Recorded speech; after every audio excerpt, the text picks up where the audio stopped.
Hi, my name's Dr. Catherine Hughes from Crime Psych. In this video, I'm going to be taking a look at the psychology of rape.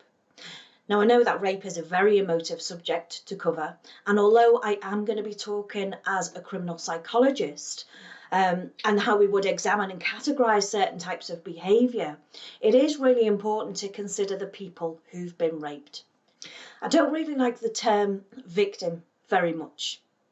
But that's just my own personal viewpoint. When we hear a particular word, we have our own particular set of beliefs about what that word or that title means. And when I hear the term victim, it makes me think of somebody who's vulnerable, somebody who's been hurt, somebody who's fragile. However, when it comes to any offences such as rape, domestic abuse, stalking, assault, harassment, I don't think of a fragile person who needs helping in some way. I see a person who's been violated by another individual and survived it.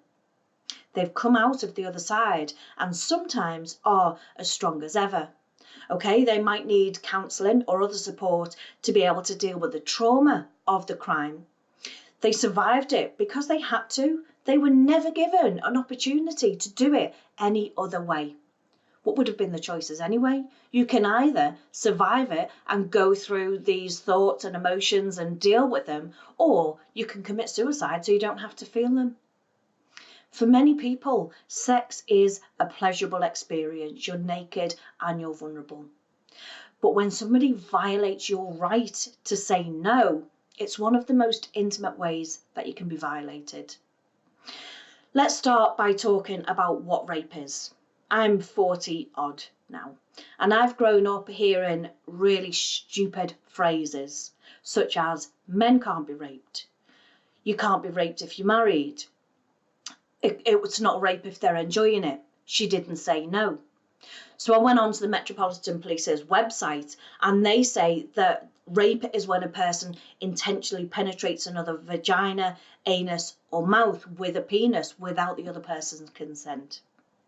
Assault with penetration is when a person penetrates their vagina or anus or any other part of their body with something other than a penis, with an object, without that person's consent.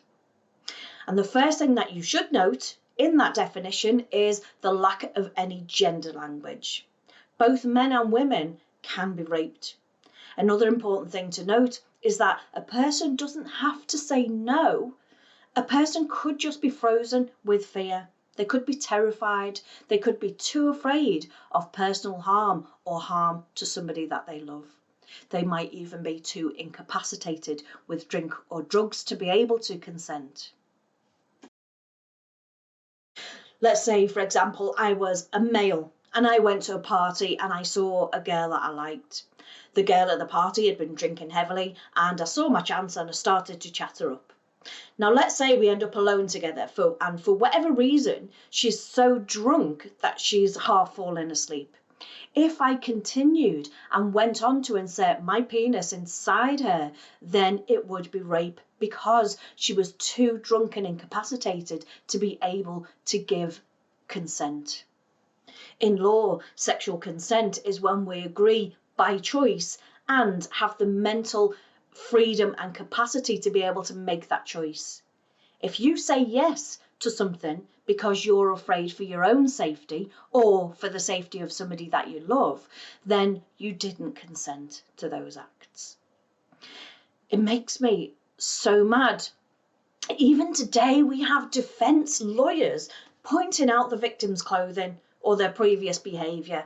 Now, if I were in that position, I would be standing up there saying, yes, I gave consent to all of those people before, but I did not give consent to this person here. It doesn't matter.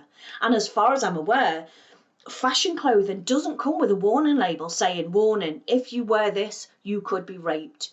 You can wear whatever you want to wear. You can behave however you want to behave, and you're not asking to be raped. Anyway, enough of my little rant. Let's move on to talk about rape from a psychological perspective. Now, we could either examine the offender's behaviour in relation to the victim. In other words, how do they treat, see or classify the victims? You could also examine the level of violence which is used or the possible relationship types between offenders and victims. You could even examine the characteristics of the victims. For example, do they all have blonde hair? Are they homosexual? Are they sex workers? Are they young or old? And so on. I personally find it bizarre to think that a person could gain pleasure by inserting a penis or any other object into another person, knowing that they aren't enjoying it. Very rarely you will get an offender who actually believes that the other person, that the victim, is actually enjoying that. But that's quite rare. The majority of the time, the offender gives no thought to the victim whatsoever, or they just don't even care, what the victim is going through. They have very little empathy for them. The majority of rapes are carried out by somebody that you know. Cases of strange rape do occur, but they are a lot more rare than cases where the victim and the offender know each other in some way. There are several aspects of rape that could be examined, as I say, such as the offender's actions, the intended level of harm which is used, the type of violence, or even the role assigned to the victim. One classification system within investigative psychology that has really stood the test of time is whether the offender treats their person or their victim as an object, a vehicle, or a person. When the victim is treated as an object, the offender would have very little sympathy for the victim, but they would have a desire to control them. The offender would treat the victim without feeling any kind of remorse. They see the victim as some sort of object to be controlled. They use them and they take advantage of them. The victim could also be treated as a vehicle. The offender expresses their anger and their frustration out on the victim, and the victim will suffer the consequences of the offender's emotions. The victims are simply a vessel through which the offender is expressing their frustration or their emotion. Finally, the victim could be treated as a person. And this is when the offender does see the person that they're raping as a significant individual, but the offender attempts to develop some sort of pseudo-intimate relationship with them. They'll ask questions. They might even imply knowing that person intimately. They'll compliment the person. They'll force them to make sexual comments. Another research paper, in which Professor Cantor and his colleagues did, classifies rape in terms of violation. Of course, within rape, there's always going to be some sort of sexual violation. And the core set of behaviours are going to be things like fellatio, victim penetration, the offender making sexual comments and kisses. Although physical violation occurs fairly frequently, it's less frequent than sexual violations.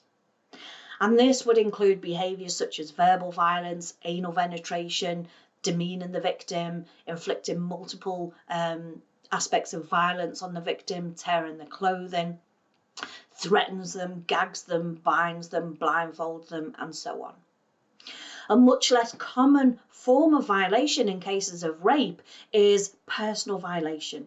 And this would include steps such as stealing personal items, implying knowing the victim again, and giving the victim some sexual comments and making the victim comment sexually to the offender.